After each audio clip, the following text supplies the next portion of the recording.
Eu ainda me lembro de como o cheiro de ferrugem misturado a mofo se espalhava pelo corredor estreito, quando o encanador ajeitava a caixa de ferramentas no chão frio do banheiro. Era um trabalho simples. Apenas um cano enferrujado que vinha pingando havia dias e manchava o rejunte com aquele tom amarelado de ferrugem antiga. A casa era velha, construída há mais de meio século, e eu já me acostumara com pequenos problemas que surgiam de tempos em tempos. Uma tomada que estalava, uma porta que rangia, um piso que cedia um pouco. Mas nada me preparou para o que aconteceu naquela tarde cinzenta, quando a rotina de um reparo doméstico se transformou na primeira fenda de algo muito maior, algo que eu não conseguiria ignorar. Minha filha brincava no quarto ao lado. O som dos lápis de cor raspando o papel era um lembrete da normalidade que eu tentava manter desde que nos mudamos para aquele lugar. Eu estava acostumado a lidar sozinho com a maior parte das coisas, mas desta vez, para o encanamento, precisei chamar ajuda. O homem que veio parecia experiente, mãos calejadas, ombros largos, olhar firme. O tipo de trabalhador que inspira confiança à primeira vista. Ele começou o serviço com naturalidade, abrindo o piso próximo à parede e resmungando sobre o estado do encanamento. Eu permaneci próximo, oferecendo café, apenas para não deixá-lo trabalhar em silêncio absoluto. Porém, em dado momento, algo mudou. O som das ferramentas contra o metal cessou de repente, substituído por um silêncio denso, pesado, como se até a respiração dele tivesse sido contida. Inclinei o corpo para ver melhor e percebi que ele havia congelado. Os olhos fixos não no cano, mas em algo além, como se o metal escondesse mais do que água estagnada. O rosto dele perdeu a cor em questão de segundos, ficando de um branco doentio. O suor brotou na testa, escorrendo mesmo que o clima fosse frio. A princípio pensei que ele estivesse passando mal, talvez uma queda de pressão ou um mal-estar súbito. Mas então ele levantou lentamente os olhos para mim, e naquele instante senti um calafrio percorrer minha espinha. O olhar não era de quem sente dor física, mas de quem reconhece um perigo invisível, algo que não podia ser explicado sem palavras. Ele fechou a caixa de ferramentas com as mãos trêmulas e se aproximou como se cada passo pesasse toneladas. Pegue suas coisas e tire sua filha daqui imediatamente. A voz dele saiu rouca, quase um sussurro, mas com uma urgência que não deixava margem para dúvidas. Não diga nada a ninguém. O coração disparou no meu peito. Minhas primeiras reações foram confusas. Incredulidade, desconfiança, a tentativa de achar alguma lógica naquelas palavras. Mas a expressão dele, os olhos que não paravam de fitar a direção da porta do porão, como se dali pudesse emergir qualquer coisa a qualquer instante, me paralisaram. O encanador não era um homem de imaginação fértil. Tudo nele gritava realidade, praticidade, suor e trabalho duro. Então, por que estaria tão apavorado?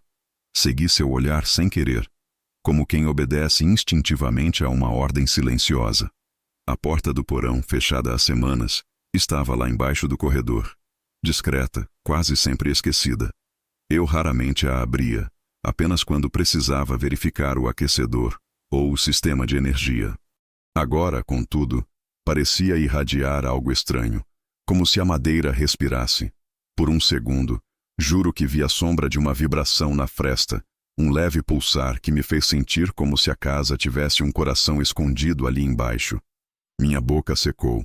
Pensei em questionar, em perguntar o que exatamente ele tinha visto, mas não tive coragem. A maneira como ele ajeitava a caixa de ferramentas, como se quisesse sair correndo, mas lutasse contra a obrigação de manter um mínimo de dignidade, me dizia que não havia tempo para perguntas. Ele estava me oferecendo um aviso, talvez o único que eu teria. Atrás de mim, minha filha gritou animada, pedindo que eu fosse ver o desenho que acabara de terminar. O som dela quebrou o silêncio sufocante e, ao mesmo tempo, reacendeu em mim um instinto mais antigo e mais forte, protegê-la. Eu sorri, tentando parecer calmo, mas por dentro, minhas mãos já estavam formigando de nervosismo. A cena parecia surreal, um simples reparo hidráulico transformado numa sentença de fuga. Olhei para o encanador e ele não disse mais nada. Apenas fechou a caixa com força, balançou a cabeça e saiu, sem pedir pagamento, sem se despedir. A porta se fechou atrás dele com um estrondo seco, deixando na casa um silêncio ainda mais pesado do que antes. Fiquei parado no corredor encarando a porta do porão. O ar estava mais frio e a sensação de estar sendo observado crescia. Algo me dizia que não deveria demorar, que cada minuto ali era um risco que eu não sabia dimensionar. Respirei fundo, forcei um sorriso para minha filha e caminhei até o quarto dela. Vamos arrumar nossas coisas para uma viagem surpresa, disse com a voz mais serena que consegui inventar. Ela riu, acreditando que era uma brincadeira. Mas dentro de mim, o medo já tinha se instalado como uma âncora. O encanador não precisou explicar.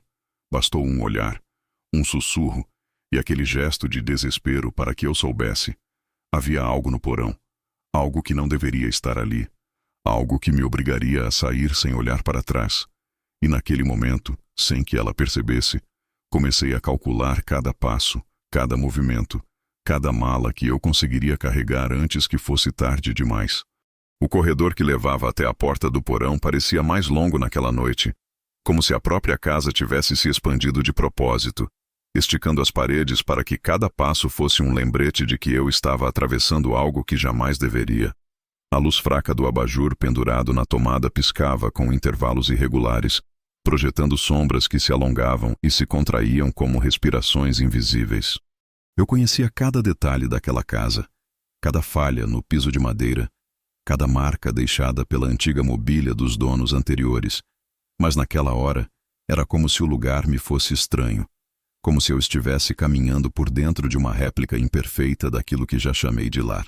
A porta do porão sempre foi uma presença discreta, algo que eu passava diante todos os dias sem refletir muito. Estava ali, baixa e pesada, com dobradiças que rangiam quando abertas, e uma fechadura antiga que nunca precisei usar porque não havia razão para trancar nada lá embaixo. O porão em si era simples, chão de cimento gasto, estantes com caixas velhas, um aquecedor barulhento e a rede de canos que percorria o teto. Era um espaço frio, sem qualquer charme, mas útil. No entanto, depois do aviso do encanador, a visão daquela porta me produzia uma sensação de garganta seca, como se ela escondesse não apenas um cômodo, mas um segredo vivo. Minha filha, inocente, entrou na sala trazendo os desenhos que fizera mais cedo. Ela me mostrou um deles, uma casa com janelas quadradas e um sol exagerado sorrindo no canto. Eu forcei um sorriso, mas meu olhar continuava preso àquela porta. Havia algo errado com ela, e não era apenas imaginação. Uma fina corrente de ar frio escapava pela fresta inferior, um vento úmido que não existia em nenhum outro ponto da casa. Curvei-me discretamente, aproximando o ouvido da madeira, e foi então que me ocorreu uma ideia perturbadora. O silêncio não era absoluto lá dentro. Havia um som abafado, tão baixo que precisei prender a respiração para distinguir. Era como se algo arranhasse levemente o cimento, um movimento arrastado, irregular, quase rítmico. Afastei-me imediatamente. Minha primeira reação foi me convencer de que era o encanamento, talvez água correndo por canos corroídos. Mas uma parte de mim, aquela parte instintiva que o encanador despertou com o olhar aterrorizado, sabia que não era isso. Ele havia visto algo ali, e agora, sem abrir a porta, eu também percebia. Enquanto minha filha corria até o quarto para buscar outro desenho, decidi agir. Se eu a deixasse perceber meu medo, tudo se tornaria mais difícil. Então caminhei até a cozinha, peguei 2 malas antigas que ainda guardava em cima do armário e comecei a encher com roupas e documentos. Cada movimento era calculado. Peguei o mínimo, apenas o essencial. Meu coração martelava forte, mas minhas mãos se mantinham firmes. Eu sabia que não havia espaço para hesitação. De vez em quando, olhava para o corredor e sentia que a porta do porão parecia se mover, como se o ângulo mudasse levemente. Talvez fosse minha mente me pregando peças. Talvez não. A lâmpada do abajur estourou de repente, mergulhando metade da casa na penumbra. Minha filha gritou assustada, mas eu disse que estava tudo bem, que iríamos viajar, que seria divertido. Enquanto a embalava com palavras suaves, meu olhar voltou ao porão. Por um instante juro que vi a maçaneta girar sozinha, lenta, sem pressão de mãos humanas. Mas não se abriu. Apenas aquele movimento contido, como uma promessa. Eu sabia que, se a porta se abrisse, tudo se revelaria. E não havia volta possível. Carreguei as malas até a entrada. Pedi para minha filha pegar seus brinquedos favoritos e sentei na sala, esperando que a respiração voltasse ao ritmo normal. Mas o ar estava mais pesado, quase sólido. Aquela corrente fria continuava escapando, se espalhando pela casa como uma língua invisível. Pensei em ligar para alguém, para a polícia talvez. Mas o que eu diria? Há algo no meu porão? Seria ridículo. Lembrei do encanador, do desespero estampado no rosto dele, da pressa em sair sem nem terminar o serviço, e percebi que não adiantaria pedir ajuda. O aviso que ele me deu era claro: não falar, apenas sair. Mesmo assim, antes de sair, senti um impulso insano. Caminhei de volta até o corredor e toquei na madeira da porta. Estava gelada, tão fria que parecia emanar de dentro um inverno particular. Encostei a orelha outra vez, e dessa vez o som ficou mais claro. Arrastar, arranhar, algo que se movia sem pressa, como se soubesse que cedo ou tarde eu teria de voltar. Recuar foi quase uma libertação. Peguei minha filha no colo e caminhei até a porta da frente. A casa atrás de mim parecia assistir. Cada parede, cada janela, cada sombra. Eu sabia que não era uma fuga comum. Era o início de algo que nos acompanharia mesmo depois de atravessarmos a rua. E ainda assim, a decisão estava tomada. Não olhar para trás, não abrir o porão, não pronunciar palavra, apenas sair. O carro esperava na garagem, e a noite lá fora parecia mais escura do que de costume. Minha filha me perguntou para onde estávamos indo, e eu apenas disse: para longe. No fundo, porém, eu sabia que não importava a distância. O porão havia se tornado uma ferida aberta, e feridas assim sempre sangram até o fim. Arrumar nossas coisas naquela noite foi como mover-me dentro de um campo minado, cada gesto pesado pelo medo de que até o som mais ínfimo pudesse chamar atenção para nós. O encanador não me explicara nada além do essencial. Pegue suas coisas, tire sua filha daqui, não diga nada a ninguém. E mesmo sem entender por completo, eu obedecia como se minha vida dependesse daquilo. Talvez porque, de fato, dependesse. A cada vez que abria um zíper, que fechava uma mala ou que encostava um objeto sobre outro, minha mente gritava: mais baixo, mais devagar, não deixe nada escapar. Era como se a casa inteira estivesse escutando. Minha filha, com seus olhos ainda cheios de inocência, me observava de perto, a cabeça inclinada enquanto perguntava se a tal viagem surpresa seria longa. Eu disse que sim, que levaríamos apenas o que fosse mais importante, e pedi que ela escolhesse alguns brinquedos. Ela sorriu, animada, sem entender que atrás do meu tom suave havia pânico contido. Quando correu para o quarto e começou a procurar seus bonecos e livros favoritos, aproveitei o instante para revisar documentos, dinheiro e roupas. Cada peça de roupa que dobrava parecia pesar toneladas, como se o simples ato de preparar uma mala fosse um desafio impossível. De vez em quando, parava e ficava imóvel, prestando atenção. O silêncio era quase absoluto, mas havia algo, um ritmo discreto, uma vibração que vinha de baixo, como se o porão tivesse adquirido um coração próprio e batesse com calma, esperando. Não era som que se ouvia com os ouvidos, era algo que se sentia nas costelas, no estômago, um incômodo físico. Eu sabia que, se demorasse demais, correria o risco de ver aquela porta se abrir sozinha. Peguei a primeira mala, pesada demais para o que continha, e a arrastei até a porta da frente.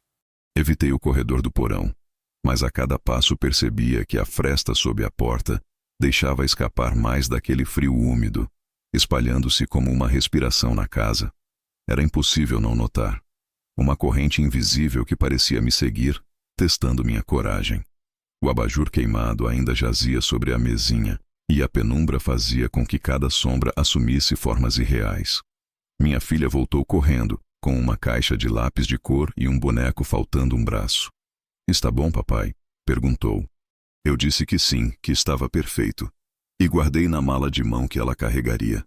Seu sorriso foi o único ponto de luz naquela noite sufocante. No entanto, até o sorriso dela parecia delicado demais para aquele ambiente, como se algo pudesse roubá-lo de mim a qualquer instante.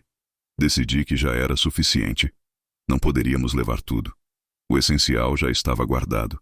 Fechei a segunda mala e fiquei ali, imóvel, escutando novamente. A casa tinha se tornado um organismo vivo, atento a cada detalhe. Era como se as paredes estivessem inclinadas para ouvir, como se o chão vibrasse junto com meus passos. Respirei fundo e segurei a mão da minha filha. Agora vamos sair bem devagar, disse. Ela assentiu, sem saber que o devagar que eu mencionava era menos sobre calma e mais sobre silêncio. Cada clique da fechadura, cada ranger da madeira era uma ameaça. Atravessei a sala, e o corredor se estendeu diante de nós como um túnel de prova. A porta do porão estava à esquerda, e evitei olhar. Mas quando passamos, percebi pelo canto dos olhos que a maçaneta novamente parecia se mexer. Um giro lento, controlado, como se algo testasse pacientemente a resistência. Não hesitei. Mantive a cabeça erguida, fingi para mim mesmo que não havia visto, e conduzi minha filha até a porta da frente. Ao destrancar, senti que até a chave arranhando o metal parecia soar como um grito. O clique ecoou, e por um instante, jurei ouvir resposta. Um arranhar mais forte vindo de baixo, como se tivesse provocado algo. Apertei os lábios e girei a maçaneta rapidamente, sem dar tempo para pensar. Abrir a porta da rua foi como mergulhar em outro mundo. O ar frio da noite, ainda que úmido, parecia puro em comparação ao que havia dentro da casa. As malas pesavam. Minha filha olhava ao redor curiosa, sem entender a pressa. Eu forcei um sorriso e disse: "Vamos, está tudo bem." Mas meu corpo inteiro sabia que nada estava bem. Carreguei as malas até o carro, cada passo uma vitória. Olhava de relance para as janelas da casa, esperando ver um vulto, um sinal de que algo nos observava. Mas nada. Apenas a escuridão. Coloquei as malas no porta-malas, sentei minha filha no banco traseiro e amarrei o cinto com mãos trêmulas. "É só uma viagem rápida", repeti. Ela assentiu, confiante. Liguei o carro e o motor roncou baixo. Por um instante, tive medo de que o som alto demais atraísse aquilo que vivia lá embaixo. Mas o silêncio permaneceu. Ao dar ré e sair da garagem, meus olhos foram puxados de volta para a porta do porão, visível através da janela da sala. Não estava aberta, mas parecia brilhar em meio à penumbra, como se fosse o único ponto de consciência da casa. Um nó apertou meu estômago. A sensação era clara. Estávamos fugindo, mas não escapando. Algo sabia. Algo nos acompanharia. E ainda assim, eu pisei no acelerador e saí sem olhar para trás. Porque naquela corrida silenciosa, a maior vitória era não dar a chance de ouvir o que poderia vir do escuro. A estrada se abriu diante de mim como uma faixa interminável de asfalto molhado, refletindo as luzes amareladas dos postes que iam rareando até sumirem completamente, deixando apenas a escuridão compacta das árvores em ambos os lados. Era madrugada, e o mundo parecia suspenso em silêncio, como se não houvesse mais ninguém desperto além de mim, minha filha adormecida no banco traseiro, e aquilo que eu não ousava nomear, mas que sentia como uma sombra agarrada ao carro. A princípio, pensei que fosse apenas a adrenalina me pregando peças, aquela sensação de perseguição que às vezes nos invade depois de algo traumático. Mas a cada quilômetro, em vez de se dissipar, a sensação se tornava mais densa, como se o ar atrás de mim estivesse vibrando. O retrovisor era uma armadilha. Eu sabia que deveria mantê-lo fixo na estrada, mas meus olhos voltavam sozinhos, buscando qualquer sinal de farol, qualquer movimento na escuridão que pudesse confirmar o que eu já sentia na pele. Não estávamos sozinhos. Nada aparecia. Apenas a escuridão crua e infinita. Mas isso não trazia alívio. Trazia ainda mais angústia. Era como se algo nos seguisse não com rodas ou passos, mas com um silêncio que se colava ao carro como um véu. A estrada parecia se repetir. Senti como se estivéssemos girando em círculos, atravessando sempre o mesmo trecho de árvores retorcidas, os mesmos cruzamentos desertos, as mesmas marcas de asfalto quebrado. Cheguei a reduzir a velocidade, convencido de que havia perdido a saída certa. Mas o GPS do celular piscava lento, travado, e cada vez que tentava reiniciar, a tela ficava preta por alguns segundos longos demais, como se algo drenasse a energia do aparelho. Acabei desistindo de confiar na tecnologia e segui apenas pelo instinto, embora cada curva me desse a sensação de estar mergulhando mais fundo em um túnel que não tinha fim. Minha filha dormia tranquila, o rosto apoiado contra o vidro da janela, sem saber que cada piscada minha era uma luta para não ser devorado pela paranoia. Por 2 vezes, tive a impressão de ver algo se mover entre as árvores. Formas esguias, sombras mais escuras que a própria noite, deslizando paralelas ao carro. Mas quando piscava ou tentava focar, já não havia nada. O pior era o som, ou a falta dele. Não havia o barulho comum da noite. Nenhum grilo, nenhum coachar distante, nenhum animal correndo pelo mato. Apenas o motor do carro e o atrito dos pneus contra o asfalto molhado. Era como dirigir em um mundo esvaziado, feito só para nós dois e algo mais, invisível. Passei por um posto de gasolina deserto, as luzes acesas, mas nenhum atendente à vista. Pensei em parar, em me obrigar a ver outra pessoa, a pedir qualquer direção que fosse, mas algo em mim gritou para continuar. Era como se aquele lugar iluminado fosse apenas uma armadilha de cenário, um palco montado para me fazer acreditar em normalidade. Não caí. Segui em frente. O relógio do painel marcava 3 da manhã quando percebi que a gasolina já estava abaixo da metade.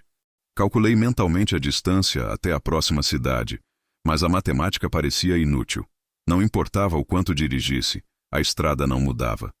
Foi nesse momento que vi, pelo retrovisor, 2 pequenas luzes vermelhas, muito baixas, como olhos acesos na escuridão. Não eram faróis. Não havia brilho suficiente. Não tinham a altura de um carro. Elas simplesmente pairavam, fixas, seguindo a mesma velocidade que eu. Meu peito se apertou. Eu acelerei, e elas aceleraram. Eu reduzi, e elas reduziram. O padrão era perfeito demais para ser coincidência. Respirei fundo, tentando não perder o controle do volante. Disse a mim mesmo que era ilusão, reflexo das lanternas traseiras, qualquer coisa que minha mente quisesse inventar. Mas não conseguia me convencer. As luzes estavam lá, silenciosas, como se esperassem que eu admitisse sua presença. Minha filha se mexeu no banco de trás, resmungando baixinho durante o sono, e por um instante temi que pudesse abrir os olhos e vê-las também. Não queria que ela visse. Não queria que sua infância fosse contaminada por aquele terror que já me corroía. Eu precisava mantê-la segura, e para isso eu precisava fingir que ainda tinha algum controle. Foi então que notei outro detalhe. O velocímetro do carro estava oscilando. Mesmo mantendo o pé firme no acelerador, a agulha tremia entre 80 e 40, como se o carro fosse puxado por forças invisíveis. O motor rugia, mas a resposta não correspondia. Era como dirigir em areia movediça, preso em uma realidade que não obedecia mais às regras. Não sei quanto tempo se passou assim, talvez minutos, talvez horas. Só sei que quando finalmente vi as luzes de uma cidade no horizonte, lágrimas involuntárias desceram pelo meu rosto. Era a primeira evidência de normalidade desde que saímos de casa. Mas mesmo com o alívio, não consegui relaxar. Porque quando olhei uma última vez pelo retrovisor, percebi que as luzes vermelhas haviam sumido, como se nunca tivessem estado lá. E esse foi o detalhe que mais me perturbou. Não era um afastamento gradual. Não era um desaparecimento natural. Foi como se, no exato momento em que percebi a segurança da cidade à frente, aquilo que me seguia tivesse simplesmente se dissolvido no ar, como se tivesse cumprido seu papel de me lembrar que não havia para onde fugir. Entrei nas ruas iluminadas, mas mesmo entre prédios e carros estacionados, a sensação continuava grudada na pele, como se as sombras tivessem aprendido meu cheiro e pudessem me encontrar onde quer que eu fosse. A entrada para o motel surgiu como um alívio repentino. Uma placa iluminada em néon piscando com metade das letras apagadas, oferecendo quartos econômicos, 24 horas. Eu já não tinha forças para continuar dirigindo, e a gasolina estava perigosamente baixa. Minha filha ainda dormia, mas o sono dela era inquieto, repleto de pequenos suspiros e movimentos bruscos que denunciavam que nem mesmo no descanso a alma dela estava em paz. Virei o carro para a direita e subi a pequena rampa de acesso. O estacionamento estava quase vazio. Apenas 3 carros espalhados por vagas distantes. como se os hóspedes tivessem escolhido não ficar muito próximos uns dos outros. Aquilo me deu um desconforto estranho, mas não havia opção. Eu precisava parar. A recepção era um cubículo de vidro com um balcão arranhado e um ventilador que rodava preguiçosamente no teto. O atendente, um homem magro de olhos fundos, me observou como se já soubesse quem eu era, como se estivesse me esperando. Talvez fosse apenas a paranoia já entranhada em mim, mas quando ele pegou as chaves e disse "Quarto 12, fim do corredor", sua voz parecia ter uma gravidade oculta, como se estivesse me passando mais do que uma instrução. Peguei a chave sem fazer perguntas. Apenas assinei o papel de registro com uma letra apressada que mal reconheci como minha. Levei minha filha no colo até o quarto. O corredor cheirava a desinfetante barato misturado a cigarro frio. As lâmpadas, instaladas em intervalos irregulares, deixavam zonas de sombra entre cada porta. Caminhar por ali foi como atravessar um túnel, e por mais que quisesse acelerar o passo, minhas pernas pareciam pesadas, como se o ar fosse mais denso dentro daquele motel. Quando girei a chave na fechadura do quarto 12 e empurrei a porta, fui recebido por um cheiro agridoce de umidade e mofo. A cama de casal tinha lençóis gastos, estampados com flores que perderam a cor, e uma colcha que parecia ter sido lavada muitas vezes sem jamais ficar limpa. Havia uma mesa de canto com um telefone antigo, daqueles que ainda tinham fio enrolado, e uma televisão pequena em cima de um móvel riscado. As cortinas grossas bloqueavam a visão da estrada, mas não impediam a sensação de que alguém observava do lado de fora. Deitei minha filha na cama. Ela rolou para o lado e continuou dormindo, abraçada ao boneco sem braço que tinha trazido de casa. A inocência dela era a única coisa que me mantinha firme. Arrastei uma das cadeiras de madeira até a porta e a encostei contra a maçaneta, um gesto inútil, mas que me deu a ilusão de segurança. Tirei os sapatos e me sentei na beira da cama tentando fechar os olhos. Mas dormir era impossível. No início, achei que fosse o som natural do prédio velho, estalos de madeira, encanamentos rangendo. Mas com o passar das horas percebi que havia algo mais. Passos. Passos lentos e pesados no corredor, arrastados como se a pessoa não tivesse pressa alguma. Pausavam diante de algumas portas, ficavam imóveis por um tempo, depois continuavam. Quando se aproximaram do quarto 12, minha respiração parou. Vi a sombra sob a fresta da porta, pés imóveis, apontados exatamente para dentro do nosso quarto. Segundos intermináveis se arrastaram até que, finalmente, o som dos passos continuou em frente. Olhei para minha filha, que murmurou algo incompreensível no sono. Fiquei ali, imóvel, esperando ouvir o som de uma porta se abrindo em algum ponto do corredor. Mas nada aconteceu. Apenas silêncio absoluto, quebrado de vez em quando por um zunido baixo, como se o próprio ar vibrasse. E então veio a segunda perturbação. Minha filha se mexeu e abriu os olhos de repente. Sentou-se na cama e olhou para o canto escuro do quarto, perto da televisão desligada. Seus olhos não piscavam, fixos em algo que eu não podia ver. "Papai, tem alguém ali?" Ela disse com a voz calma, quase sonolenta, como se estivesse apenas constatando um fato. Meu coração disparou. Virei-me imediatamente, mas não havia nada além da sombra projetada pelo móvel.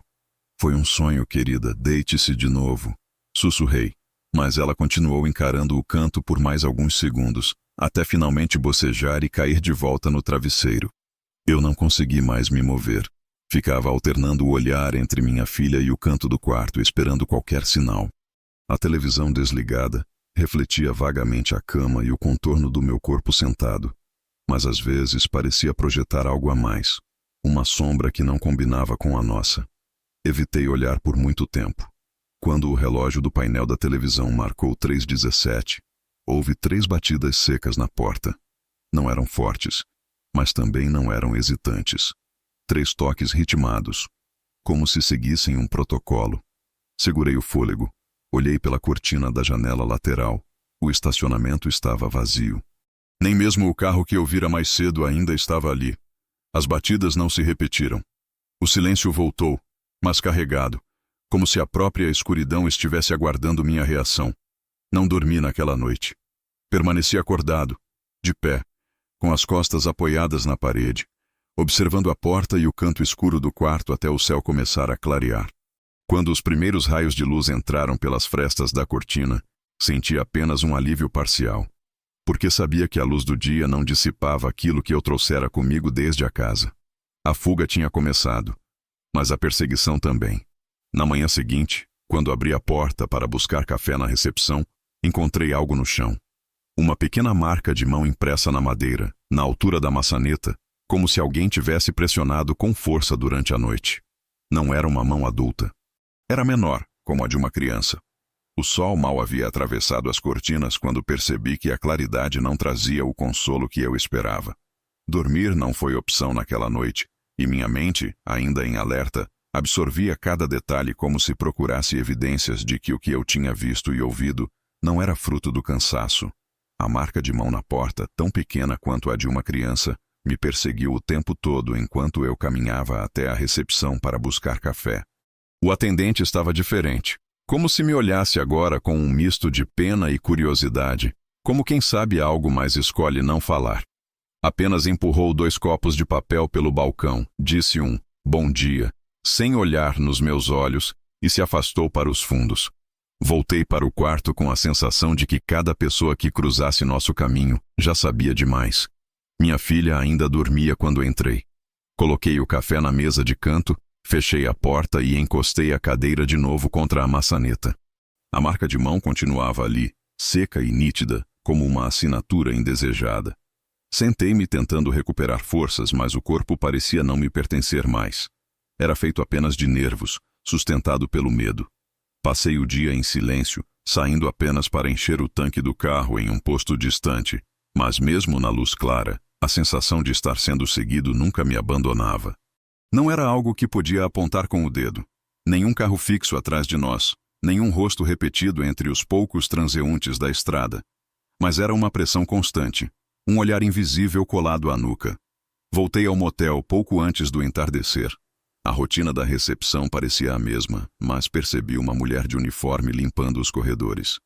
Ela parou por um instante diante do quarto 12, o nosso, e fixou o olhar na porta como se hesitasse em entrar. Quando percebeu minha presença, fingiu estar ajeitando o carrinho de limpeza, mas o nervosismo estava claro demais em suas mãos. "Não precisa arrumar hoje", eu disse, e ela apenas assentiu, rápida demais, antes de desaparecer no corredor. Aquilo me confirmou que não era apenas eu. Algo naquele quarto era evitado até mesmo por quem trabalhava ali. A noite chegou mais rápido do que eu queria. Minha filha, finalmente acordada, pediu para desenhar e ficou na cama riscando papéis até pegar no sono outra vez. Eu apagava e reacendia a luz, como se isso fosse suficiente para manter as coisas afastadas, mas sabia que não era. O tempo se arrastava. Quando o relógio da televisão marcou meia-noite, ouvi de novo. 3 batidas na porta, secas, ritmadas, iguais às da noite anterior. Dessa vez eu não me movi. Segurei a respiração, esperei. O silêncio que veio em seguida era ainda mais denso, como se estivesse carregado de expectativa. 10 minutos depois ouvi passos no corredor, mas eram diferentes dos anteriores. Não eram arrastados, mas firmes, calculados. Vieram até a porta, pararam, e eu vi novamente a sombra se projetando pela fresta inferior. Mas algo mudou. Uma segunda sombra apareceu ao lado da primeira. 2 figuras. Permaneceram imóveis por longos segundos, até que, de repente, uma das maçanetas de metal do quarto vizinho girou com um estalo. O som da porta se abrindo devagar me fez gelar. Não havia gritos. Não havia conversa. Apenas o ranger lento e pesado da porta sendo aberta e, em seguida, fechada com força. A respiração da minha filha se acelerou no sono. Ela virou para o lado, murmurando algo. Caminhei até a cama, passei a mão em seus cabelos e pedi, quase sem voz, que ela não acordasse. Porque no mesmo instante ouvi um sussurro vindo do corredor. Não consegui distinguir palavras, apenas um arrastar baixo e contínuo, como se fosse uma oração ou um lamento repetido. A voz não era forte, mas atravessava a madeira como se a porta não existisse. Eu estava paralisado. O telefone antigo em cima da mesa parecia me convidar a usá-lo, mas e se eu chamasse atenção? O medo não era só de quem estava do lado de fora. era de algo que parecia já estar dentro, espalhado pelo próprio ar. As batidas voltaram. Agora não na porta, mas na janela coberta pela cortina grossa. 3 toques leves, como se uma unha tivesse arranhado o vidro. Corri até lá e puxei a cortina com violência, mas do lado de fora não havia nada além do estacionamento vazio e a noite pesada. Ainda assim, o vidro carregava uma marca de condensação, o contorno borrado de uma face, como se alguém tivesse encostado o rosto e respirado fundo contra o vidro momentos antes. Não dormi novamente. Sentei no chão com as costas contra a porta, sentindo cada batida do meu coração se misturar ao zunido que preenchia o quarto.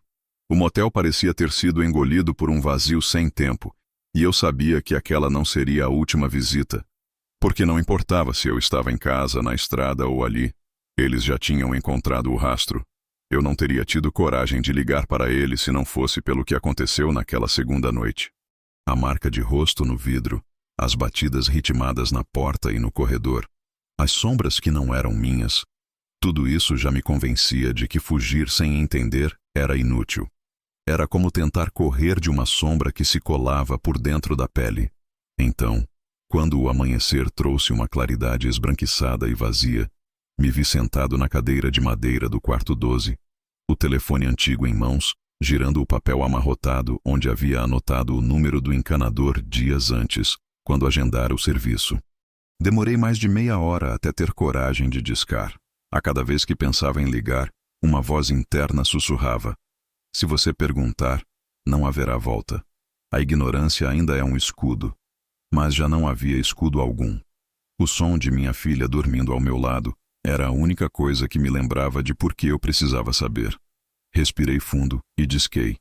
Ele atendeu depois de 5 toques, a voz rouca, cansada, como a de alguém que não dormia havia muito tempo. Quando falei meu nome, o silêncio do outro lado durou alguns segundos longos demais. Até que ele suspirou fundo e disse: eu sabia que você ia ligar. Eu esperava que não, mas sabia. Não precisei explicar nada. Ele pareceu adivinhar o motivo. Vocês saíram. Não saíram. Você pegou sua filha e saiu. Eu confirmei. E sua respiração aliviada atravessou a linha. Ainda bem. Ainda bem. Mas o tom não era de vitória. Era de alguém que sabia que aquilo não era suficiente. Pedi que me dissesse o que ele tinha visto. Houve outra pausa. Não é fácil explicar sem parecer louco. Ele murmurou: mas você viu sinais, não viu? No porão. Eles sempre começam lá embaixo. Minha boca ficou seca. Ele não precisava saber que eu tinha escutado arranhões, que tinha sentido o frio pulsando pela porta. Ele já conhecia cada detalhe. Não é só uma casa velha, continuou ele. Eu já trabalhei em muitas. Essa é diferente. Os canos não deviam estar daquele jeito.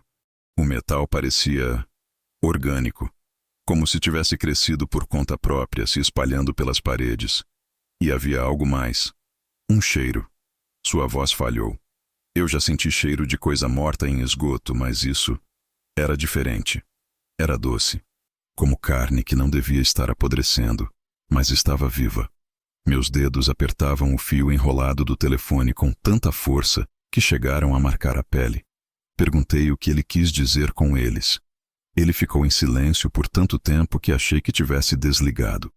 Mas então respondeu em voz baixa: não importa como você os chame. Espíritos, entidades, ecos.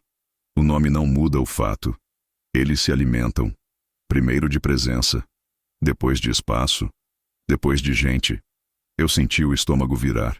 Perguntei por que ele não tinha me dito nada no momento em que descobriu. Do outro lado, ele soltou um riso amargo. Você teria acreditado?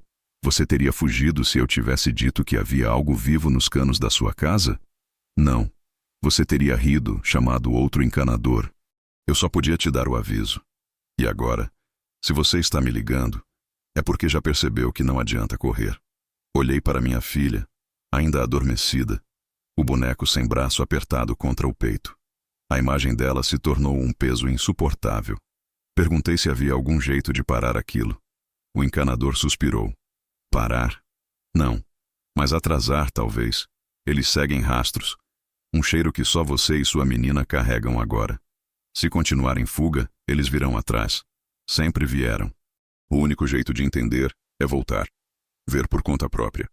As palavras dele ecoaram como um veredito. Voltar. Ao porão. O lugar que eu estava disposto a nunca mais encarar. Aquele frio úmido pareceu se arrastar pelo telefone e entrar na pele. Eu quis desligar. Esquecer cada frase, mas sabia que era verdade. A estrada não me afastava deles. Apenas me colocava mais longe de qualquer ajuda. Antes de encerrar a ligação, ele disse algo que me assombrou mais do que tudo. Você tem sorte de ainda não ouvir o chamado. Quando começar, vai saber. É como uma canção sem som, mas impossível de ignorar. Quando ouvir, não adie. Volte. Porque se não for você, vai ser ela. Desliguei sem responder. O silêncio no quarto era sufocante, como se até as paredes aguardassem minha reação. Olhei para minha filha e prometi a mim mesmo que não deixaria que fosse ela. Mesmo que isso significasse encarar o porão e aquilo que respirava por trás da madeira. Passei aquela manhã sentado na beira da cama do quarto 12, o telefone desconectado do gancho. O coração batendo em um compasso que já não era só meu. As palavras do encanador ecoavam como um mantra impossível de esquecer. Eles seguem rastros. Se não for você, vai ser ela. E mesmo sem querer, minha mente já construía imagens de um caminho inevitável que me levaria de volta àquele porão.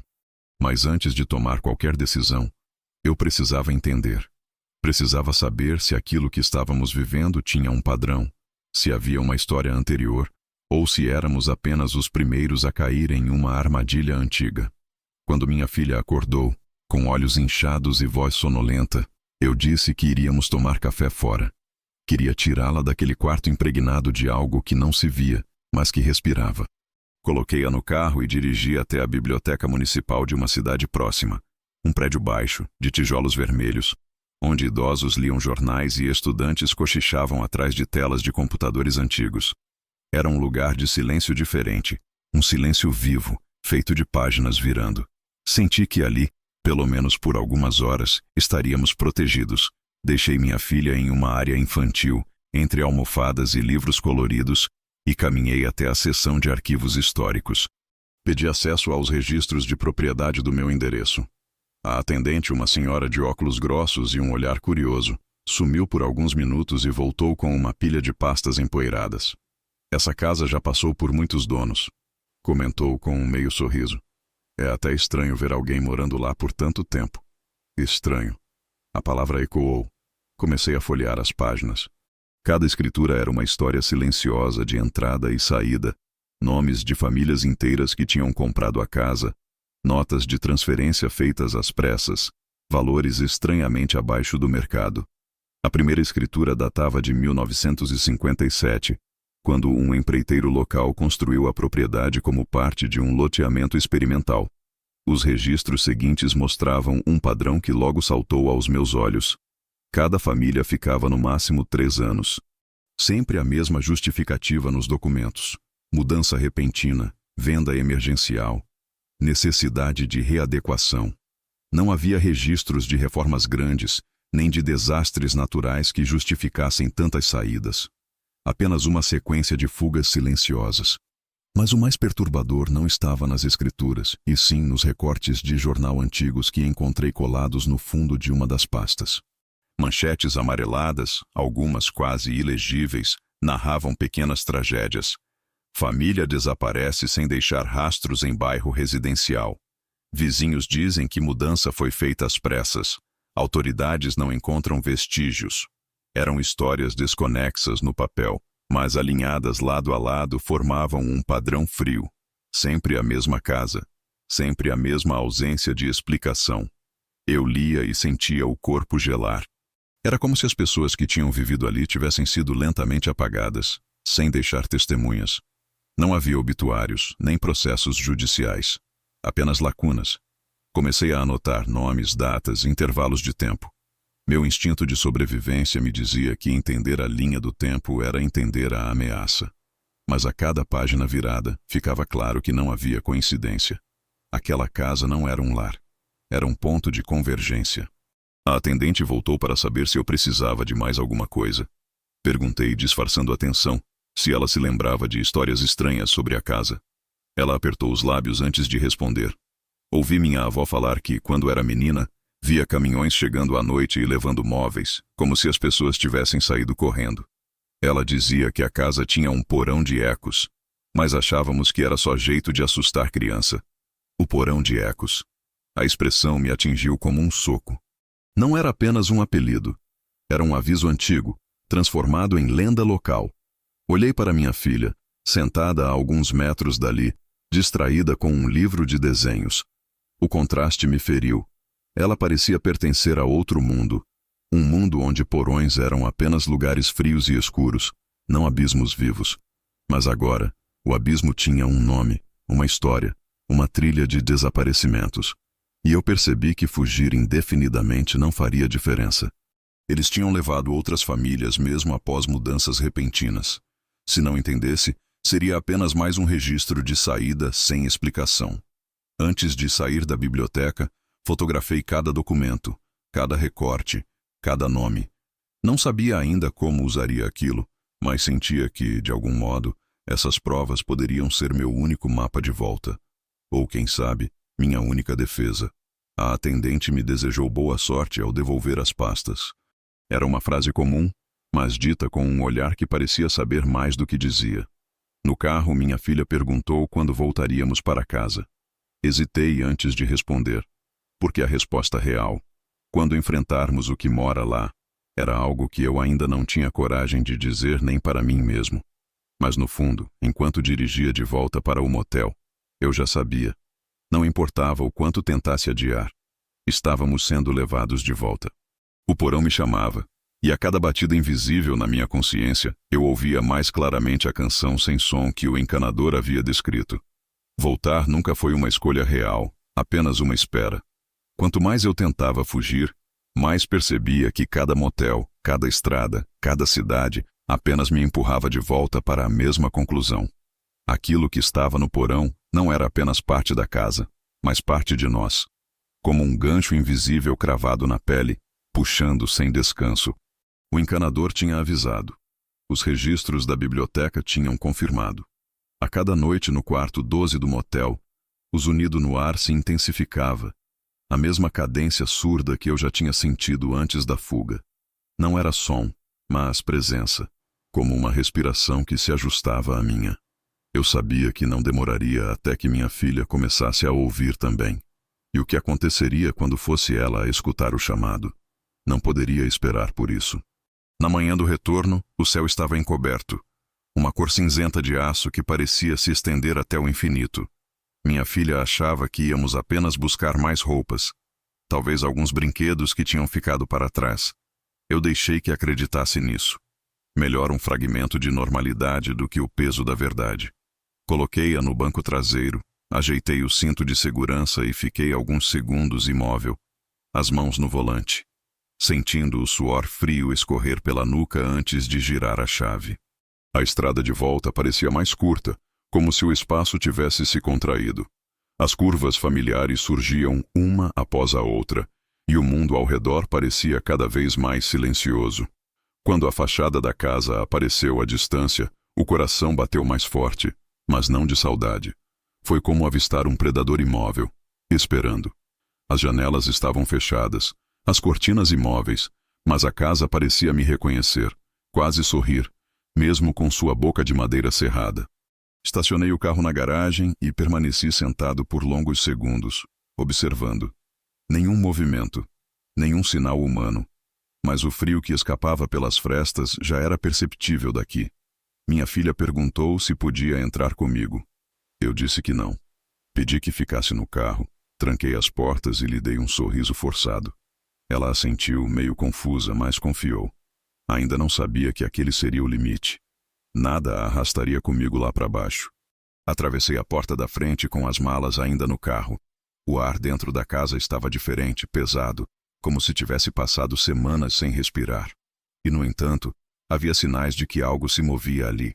Uma cadeira fora do lugar, a cortina levemente torcida, a televisão da sala ligada na tomada, embora eu tivesse a desconectado.